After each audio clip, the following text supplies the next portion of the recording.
দেখাবো। আমিও দেখি উনি আমার সঙ্গে কি করে না দেখা করেন।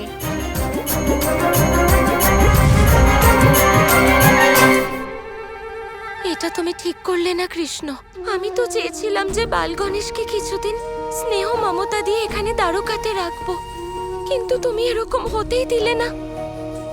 আমিও ঠিক করেছি, যতক্ষণ না আমি বাল গণেশকে মোদক খাওয়াতে পারছি, আমিও অন্যের একটা দানাও গ্রহণ করব না। তাতে যা হয় হোক, তোমাকে ফিরে আসতেই হবে। তুমি কি বলছো রাধা? ঠিকই বলছি দাদা। যতক্ষণ না বাল গণেশকে মোদক খাওয়াচ্ছি, ততক্ষণ আমিও অভুক্ত থাকবো। গণেশ পুত্র, তোমার জন্য মোদক এনেছি, খাবে তো? না মা, আমি খাবো না। আমার দ্বারকায় থাকার কথা। মা রাধার সঙ্গে থাকতে চেয়েছিলাম, সুদর্শন চক্র নিয়ে খেলতে চেয়েছিলাম, কিন্তু মামা শ্রী কৃষ্ণের চলে যাওয়ার জন্য আমি কিচ্ছু করতে পারলাম না। ওনার যাওয়াটা নিশ্চয়ই প্রয়োজন ছিল, তাই গেছেন। পার্বতী, এসব তুমি কি বলছো? যতই গুরুত্বপূর্ণ কাজ থাকুক না কেন, কিন্তু ভাগ্নের থেকে বেশি গুরুত্বপূর্ণ কাজ তো কিছু হতেই পারে না। পুত্র গণেশ, যদি তুমি চাও তাহলে তোমার মামাকে ওনার নিদ্রা থেকে তুমি জাগিয়ে তুলতে পারো। কি সত্যি? দেখো পুত্র, এই মুহূর্তে তোমার সামনে শুধুমাত্র একটাই প্রশ্ন থাকা উচিত, যে তোমার মামা শ্রীকৃষ্ণ এই মুহূর্তে কোথায় আছেন। এই প্রশ্নের উত্তরটা আমি তোমাকে জানিয়ে দিচ্ছি। তাহলে বলুন না বাবা, কোথায় আছেন মামাশ্রী? মন দিয়ে শোনো, বৈকুণ্ঠে যে ক্ষীরসাগর আছে, তোমার মামা শ্রীকৃষ্ণ ওখানে বিশ্রাম নিচ্ছেন। আর এখন যদি তুমি ক্ষীরসাগরে পৌঁছে যাও, তাহলে তো তোমার মামাকে নিদ্রা ভঙ্গ করতেই হবে। হ্যাঁ, আমি নিশ্চয় যাব, কিন্তু আমি ক্ষীরসাগর পর্যন্ত পৌঁছাবো কি করে? পুত্র, তুমি হলে শক্তির অংশ। তুমি সংসারের ইচ্ছা পূর্ণ করো, তুমি যেখানে চাইবে সেখানেই যেতে পারবে। তাহলে তো আমি মামাকে অবশ্যই জাগিয়ে তুলবো। এবার আপনি কি করবেন শ্রীকৃষ্ণ? গণেশের হাত থেকে বাঁচার জন্য আপনি না হয় ক্ষীরসাগরে শয়নে চলে গেলেন, কিন্তু এবার যখন বাল গণেশ ওখানে পৌঁছবেন, তখন আপনি কোথায় লুকোবেন? এটাই ধরে নিন শ্রীকৃষ্ণ, যেখানে যেখানে আপনি যাবেন সেখানেই বাল গণেশ আপনাকে অনুসরণ করবেন।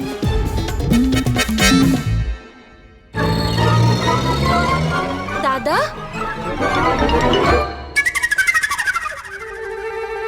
আপনি খাবার খাচ্ছেন? না তো, আমি তো আর কি করব রাধা, খিদে পেয়েছে এত জোরে, সেজন্য খেতে বসে পড়েছি আমি। দাদা, আমাদের মহল থেকে বাল গণেশ মোদক না খেয়ে চলে গেছেন, আর আপনার শুধু খিদেই পেয়ে যাচ্ছে আর খাবার নিয়ে কথা বলছেন। এটা উচিত হচ্ছে না। দেখো, আমার খুব খিদে পেয়েছে আর আমি উচিত অনুচিত কিছু বুঝতে পারছি না। আর যার জন্য এটা হচ্ছে, সে তো ওইদিকে গভীর ঘুমে মগ্ন হয়ে আছে, আর এদিকে বালক গণেশ নিজের জেদ ধরে বসে আছেন। এই সব ওই কৃষ্ণের জন্য হচ্ছে। হ্যাঁ, ও যদি বাইরে না যেত, বাল গণেশ দ্বারকাতেই থাকতেন, খাবারও খেতেন। এক্ষুনি গিয়ে ওকে তুলে আনছি। কোথায় আছে ও? ও বলেছিল মন্দিরের কাছে উপবনে থাকবে। যাও রাধা, যাও যাও যাও, তুলে দাও ওকে।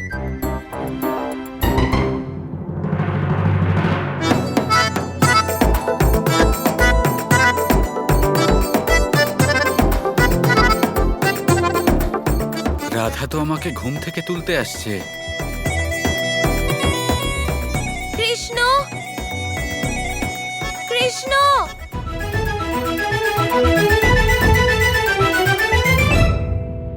দাদা, আপনি ওখানে ভোজনের আনন্দ উপভোগ করছেন, আর এদিকে রাধা আমাকে ডেকে তুলতে আসছে।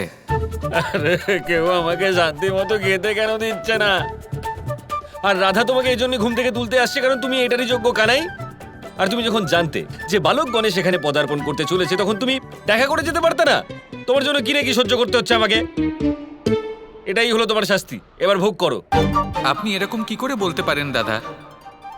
আপনি বলুন, যখনই আমি নিদ্রায় থাকি তখন কে আমাকে রক্ষা করে? তিনি কে যার জন্য আমি নিশ্চিন্তে ঘুমোতে পারি? সব শেষ না করে আর কে? তাহলে আপনি কে হন? শেষ নাগ, তাই না? তাহলে আমায় রক্ষা করুন দাদা। সমস্ত দ্বারকার মহাসেনাপতি, কিন্তু শান্তিতে খাবার পর্যন্ত খেতে পারি না আমি।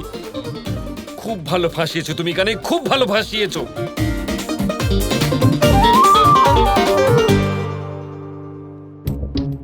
কৃষ্ণ,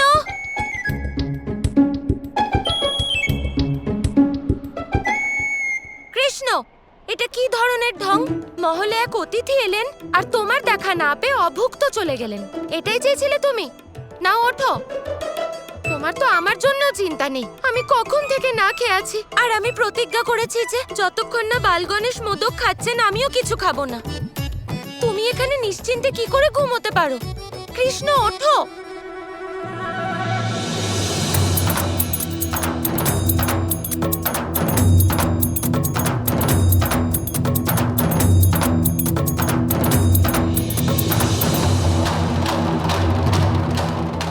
এ কি, রাধা তো কানাইকে জাগিয়ে তুলতে চলেছে।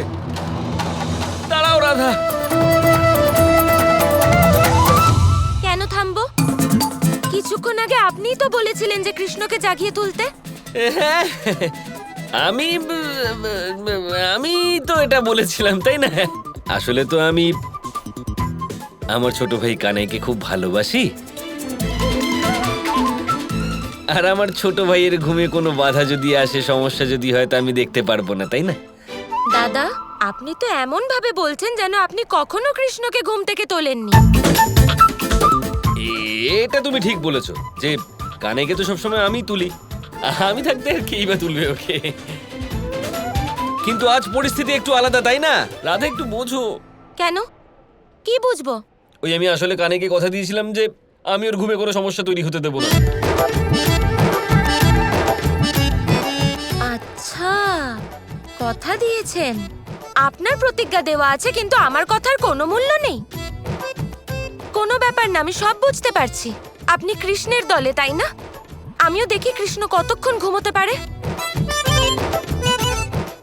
সময় হয়ে গেছে শ্রাবণ মাসের পুজোর। কৃষ্ণকে আমি ফিরে এসে দেখছি।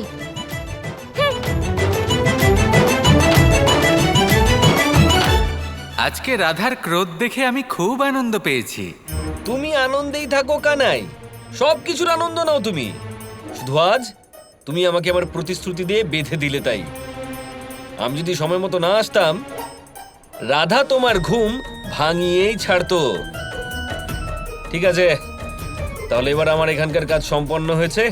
এবার আমি আসছি, খেতে যাব। আমাকে আর বিরক্ত করবে না। এখন নয় দাদা, আমি থাকবো না। এখন নয়, শুনুন না।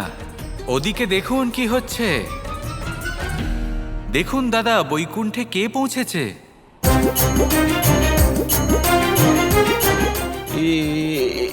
এটা কি হচ্ছে বৈকুণ্ঠতে?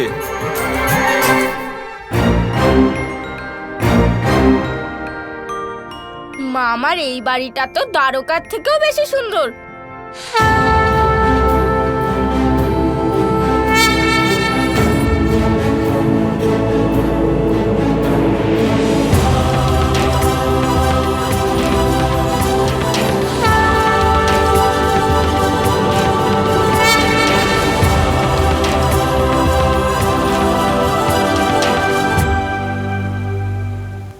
কি অদ্ভুত ঝর্ণা এটা!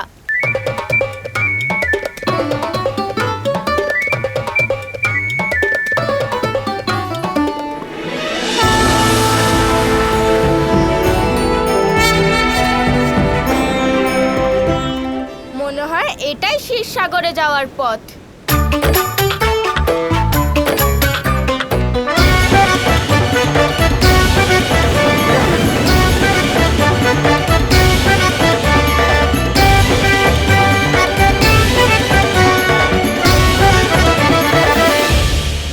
এই মাছগুলো কি সুন্দর!